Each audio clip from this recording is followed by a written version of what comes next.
Chapter 20, Confidential. I don't think I have any words in which to tell the meeting of the mother and daughters.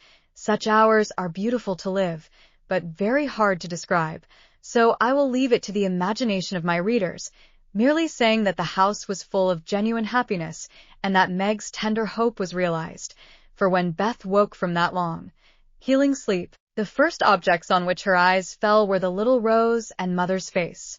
Too weak to wonder at anything, she only smiled and nestled close into the loving arms about her, feeling that the hungry longing was satisfied at last. Then she slept again, and the girls waited upon their mother, for she would not unclasp the thin hand which clung to hers even in sleep.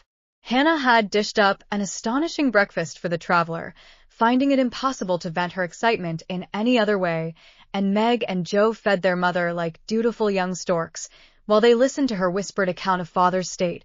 Mr. Brooks promised to stay and nurse him. The delays which the storm occasioned on the homeward journey and the unspeakable comfort Laurie's hopeful face had given her when she arrived, worn out with fatigue, anxiety, and cold. What a strange, yet pleasant day that was. So brilliant and gay without, for all the world seemed abroad to welcome the first snow. So quiet and reposeful within, for everyone slept, spent with watching, and a Sabbath stillness reigned through the house, while nodding Hannah mounted guard at the door.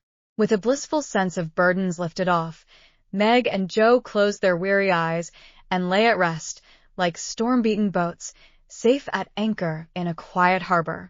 Mrs. March would not leave Beth's side, but rested in the big chair, waking often to look at, touch, and brood over her child, like a miser over some recovered treasure.